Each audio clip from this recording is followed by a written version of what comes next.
Welcome to Inspiring Insurance. Our goal is to provide value to the insurance industry through real-life experiences from insurance professionals who have walked the walk. You can expect to hear story sharing, top tips, and practical advice to help you grow and succeed in your career. We hope you enjoy this episode's guest. Welcome back to this week's episode of Inspiring Insurance. This week we are back in Brisbane and I'm delighted to be joined by the one and only Miss Hannah Chai. Thanks for joining me, Hannah. Thanks for having me, Nathan. You are very welcome. Really excited to hear about your journey with us today. I know it's a little bit of a milestone that we're celebrating today, being the 27th of May, and you're 1 year with SCI. Yes, Crazy. Very exciting. Yes, very, very exciting. Well, before we go into your first year in underwriting, take us back to the very beginning, how you got into the industry, and I guess give us a rundown of where you came from and where you are now. Sure. So I graduated from QUT in 2012 with the Bachelor of Business, major in advertising. And when I was a student, when I was trying to figure out what job to go into after I graduated, there wasn't really many options. And insurance definitely wasn't a role that was spoken to, wasn't advertised. And so I just went into banking. So primarily my background is banking. And then I was in banking for 2 years, and then I met someone whose dad was a loss adjuster. And I didn't know at the time what that meant, what that job was, but I was really curious about that role because you go on site, you investigate damaged buildings, and I thought that was really cool at the time. So I went from banking to insurance, but I didn't have any support. I didn't have any connections at the time, so I just applied like a normal person would do, just go online and go and apply. And my first job in insurance was in life insurance. So I went into that exposed to a whole new world of insurance that I didn't know.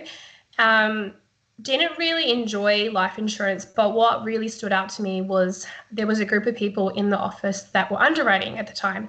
And I didn't know anything about underwriting. I didn't know anything about the role, but I just thought, I know I want to be an underwriter. I just didn't know how to get there. I just didn't know what steps I need to do to get there, but I just knew I wanted to be in that field. So went from underwriting and went from life insurance. Just try to find my way into the world of insurance. So I went from life insurance to claims. Did a bit of claims for a bit. Was part of the CAT team for an insurer. Did that for a couple months.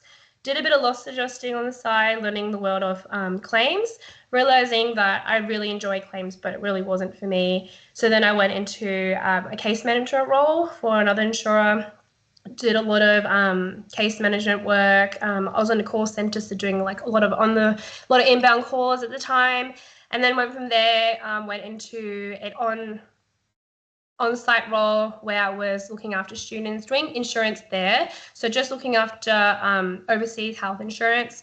From there, I was a bit kind of stuck as to where to go. This was right before COVID, so I was kind of in a pathway as to which way I want to go. And then someone came to me at the end of 2019 saying, do you want to go into broking? Do you want to go into underwriting? And I thought this is the perfect time to do it. So put my hand up, gave up everything I knew and went into the world of broking. I actually was originally asked to go into underwriting, but I didn't have the experience at the time. So I thought that's okay. I'll park that idea for now and I'll go into broking. So I got hired to be a broker assistant.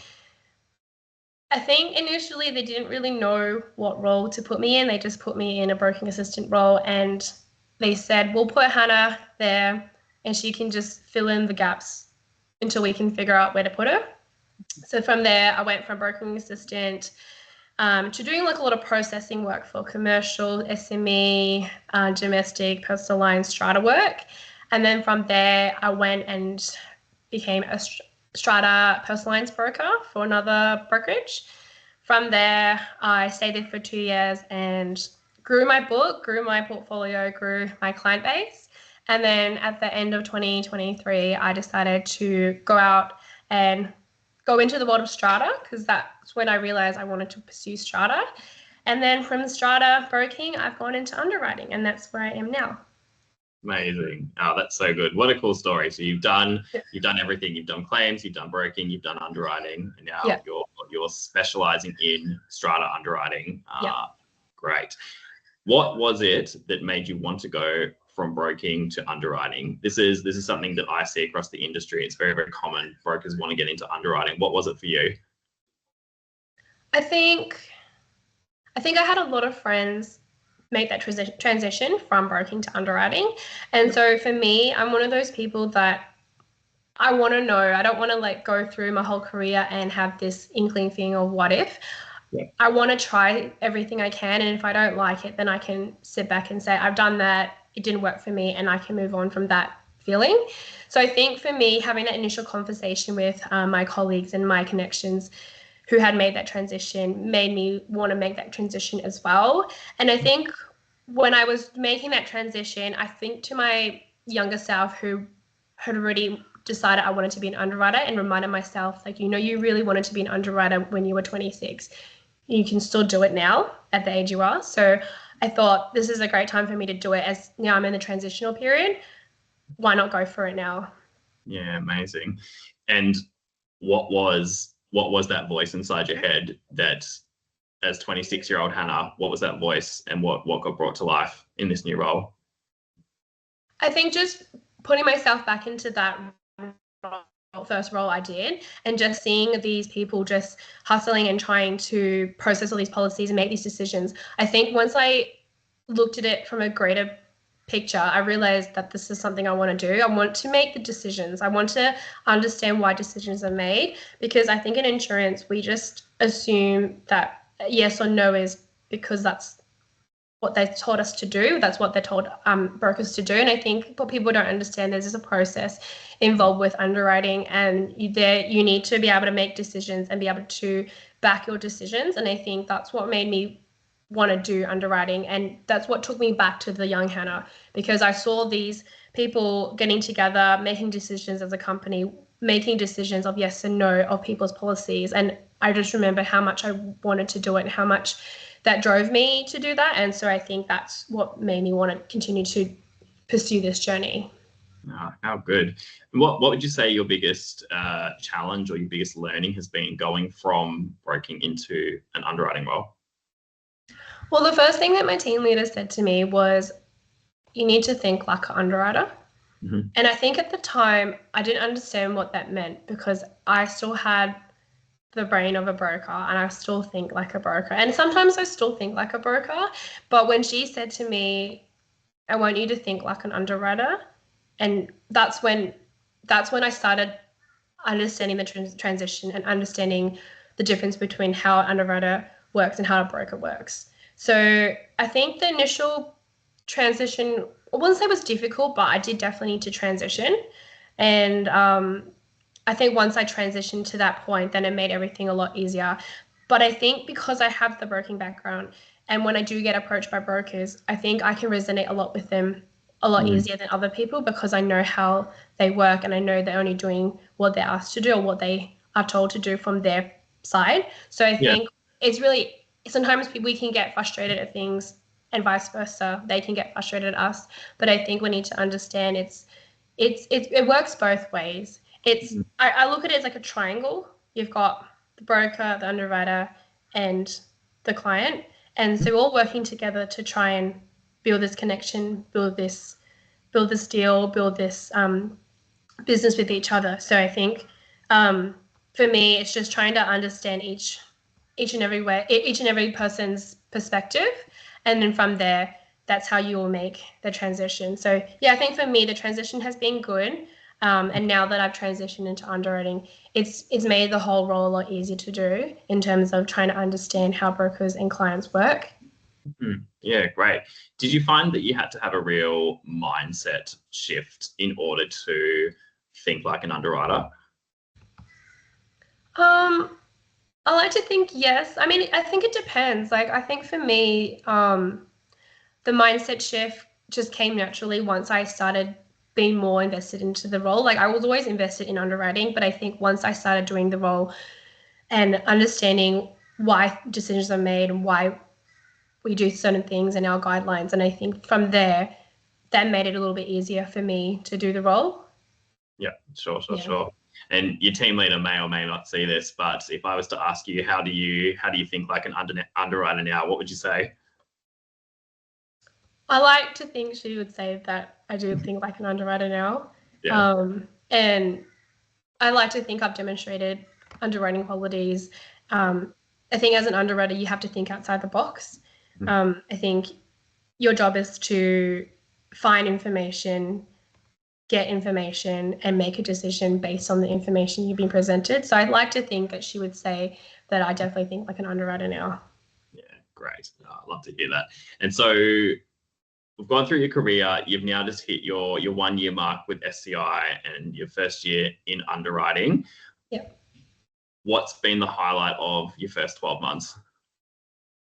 Just seeing the growth, just seeing what I can actually do, because I didn't know if I could be an underwriter. I wasn't sure if I was capable of being an underwriter. And just seeing the growth going from someone who didn't know underwriting to someone who is so passionate about underwriting and just so passionate about the industry, just seeing that growth in 12 months, I'm just so excited to see what the next 5 years, 10 years go from here. So yeah, just seeing the growth, seeing the confidence, seeing everyone in my life and in my surrounding circle grow. I think that's just been really exciting for me. Yeah, amazing. And going back to 12 months ago, so when you started with SCI, how did you get this role? Well, I actually I actually reached out to you. No. Am I allowed to say that? I actually reached out to you because I had worked with you previously, and but I think for me, I knew I wanted to change roles, and so I reached out to everybody that I knew, and I wasn't sure which direction I wanted to go at the time. I just knew I wanted to change roles, and underwriting wasn't on the table at the time. Underwriting was still like a dream that I had, but it wasn't something that I knew I could still do. So when you came to me and presented this to me, I thought, you know what, this is my chance. Like, this is the chance that I have wanted to do something for a while, like this for a while, and now it's my chance to go and pursue it. And I think a lot of it came down to when I was younger, where I wanted to do a role and I didn't take it, and I regretted not taking it. So I've kind of lived my life with not living in regret, making sure that I say yes to everything that I want to say yes to, because I don't want to like look back at 5 years time and thought, oh, I wish I'd taken that job, I wish I'd taken that opportunity, and just live in regret. So I think, yeah, so you came to me at the perfect time. I was transitioning, didn't know which way to go, and you presented me this opportunity, which I couldn't say no. And I already knew I wanted to do strata. I already knew I wanted to be in this industry, and I just kind of needed that next step. And I think, yeah, coming through you and you presenting me the opportunity, it just worked at the right time. Yeah, it's so good to hear. And it's so good to see that you're so happy now and you're already thinking about what the next 5 years looks like for you in this role. Like, that's what makes me love what I do so much. So it's so good to hear. And I do remember, so at the time when you were considering which direction to go, so this role was one of 5 offers that you had on the table. And I remember having multiple chats with you about what you thought the right decision was going to be. At the end of it, what made you take this role? I think it was because I knew in my heart that if I didn't take it, I knew I would regret that decision. And I also know that if I didn't enjoy underwriting, I can always go back to broking, because that's where it came from. So in my head, I thought, if I go back to broking, I don't know what else I can learn, because I feel like I've already learned so much already. Whereas underwriting is a whole new world for me, and I can learn so much.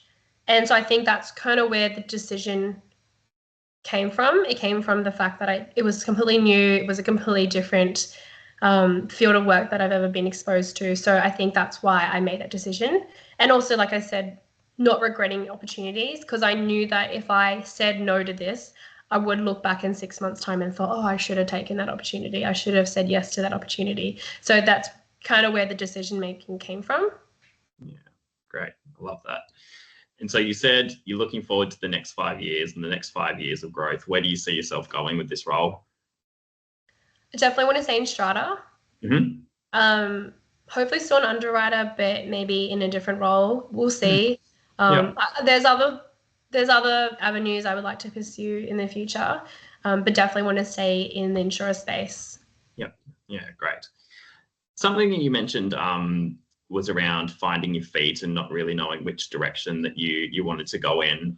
Something that's come up quite commonly with the guests that I've had on this series is around having a really, really great mentor early on in their career to set themselves up for a successful long-term career in the industry. Can you talk me through why you think that's important? And then if you have any stories to kind of go with that, give us a bit of a rundown. Sure. Yeah, definitely having a mentor in this industry is so important. If anyone has an opportunity to do a mentoring program, I highly recommend to do it, because not only you will learn so much of the industry, but you will see so much growth in the period that you have that mentor and beyond. For me, I had a mentor when I was broking. She came in to help me build my confidence, build my skill set, just help me grow as a broker, because at the time I was really unsure if I could do the role, and she just came in and gave me so much confidence to pursue this role. I still to this day still talk to her. She still mentors me from afar, even though I'm not in that program anymore, but we decided past that program that we wanted to still be in contact and still continue this mentor relationship. And to this day, I still talk to her. But yeah, like anyone new in the industry, highly recommend getting a mentor, because you will see so much growth and you'll make connections beyond anything that you imagine. Yeah, amazing. And what was it that she said to you early on that instilled that confidence in you? Do you remember how it all came about? Yeah, I can't remember the exact words, but she just supported me every time I had a win or loss. Like, I was so honest with her about what was going on. Any win, any loss, I just told her.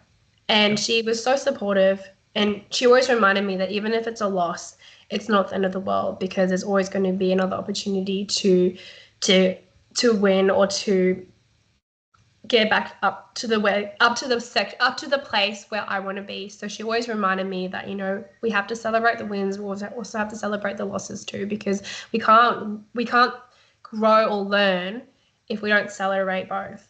So it wasn't something she said directly, like the exact words. I wish I could remember, because everything she says to me is gold. But I think for me, it was just reminding me that, we're still learning, we're still growing, and there's so much more opportunity for growth. So if it doesn't happen today, it can happen tomorrow, it can happen in the next year or 5 years' time. Yeah, for sure. Do you have any examples of any of the losses that might have been early on in your career and how you overcame them? Yeah, I think I wouldn't say through mentoringship, but and not through broking, but throughout my career, there's always going to be highs and lows. Yeah. I think for me, the first time I experienced a loss is when I transitioned from banking to insurance, and it wasn't the experience that I thought I was going to have. So I think for me, going from banking, where I thought was my safe space, to insurance, and then finding out that it wasn't something that I thought I wanted, that was my first loss. And then trying to go back to banking because I was confused, that was the first time I was trying to get out of that. I was trying to get out of that time because I didn't know how to move forward. And so that was the first loss I experienced. And then, obviously you experience losses in your career, like rejection, careers that don't work out for whatever reason, don't go in your favor, or go the way you thought they were going to be. I think those are going to be losses that happen in your journey. And I think for me, the way I've overcome that is just reminding myself that I know what I'm capable of doing, and I know what I can do moving forward, and just reminding myself that it's not always going to be wins all the time. It's going to be losses too. And just remembering not to dwell on those losses, because I think when we go through losses in our career, I think it's so easy to just reflect on those losses and just continue to tell yourself, what could have I done wrong? What could I have done better? And to be honest, yes, we can look at it saying, yes, we can do things better. But I also think that we just have to take it as a learning curve and use it as an opportunity to grow and move forward. And so I think that's how I've been able to move forward with all the losses in my career. I remember there was a time where I was working for a company, and I was with them for quite a long time, and we had to make the decision. Well, I made the decision to change jobs and move, and that was hard for me because I truly believe I was going to be there for a long time, and then having to realize that dream was going was really hard for me to accept. But then I've seen so much growth since that happened, and I've been able to pursue careers that I never thought I'd be able to pursue. And if I didn't have that loss in my career at the time, I'd probably be still working there and still doing the same job probably. And yes, I may be happy, but I might be just safe. And I think sometimes in our career, we don't want to move because we feel safe and we want stability, and that's okay. But sometimes we do need to make that next step, because if we don't, then we're never going to know what's out there. Yeah, for sure. Yeah. It's that whole saying around growth happens outside of our comfort zone, right? And it's a great story that backs that saying. What piece of advice would you have for Hannah on her first day in financial services back in the bank? What would you say to her now? That you can do it. Like, I think I was 24 when I was in the bank, and I didn't have a lot of support. I didn't have a lot of people that could mentor me then. So I really had to find my feet myself. And I think being so young and being so unsure of myself, I really didn't have any confidence to think I could do it. And so if I go back today and tell 24-year-old Hannah, I just tell her that you can do it. Because if you can do that, you can do anything. For sure. Oh, that's so good. And so the last question I'd love to ask you, just to end things off, is anyone who might be new to the industry, looking to get in as a junior underwriter, an assistant underwriter, or someone who might have just started out their career in underwriting, what would your top tip to people in that place be? I would say to them, ask questions. And it doesn't matter how many questions you ask, just ask those questions, because you may ask a question that someone else might want to ask but is too scared to ask. And second of all, if you don't ask, you're never going to learn. I think for me, I was always scared to ask questions because I was scared of being either scolded or told off or made to feel a certain way. And I think you just have to break that barrier, because you're not going to be able to grow if you don't ask questions. You're not going to be able to feel confident in your role if you don't ask questions. We just had some new people join the industry, and I look at them and I look at like young Hannah in them, and so I just said to them, like, if you need help, just ask, because you're never going to know if you don't ask those questions. Absolutely. Yeah. And I also tell them to make connections early, make a LinkedIn account, go to networking events, get those connections early, because you never know, one day you're going to need those connections. And it's all about building connections in this industry. So if you do it young, the sky's the limit. Yeah, for sure. Well, thank you so much. I really, really enjoyed this chat. It's so great to see that you're loving your role. 12 months in, congrats on a really successful first 12 months in underwriting. And yeah, can't wait to see what's to come in the next 5 years. Thank you so much, Nathan.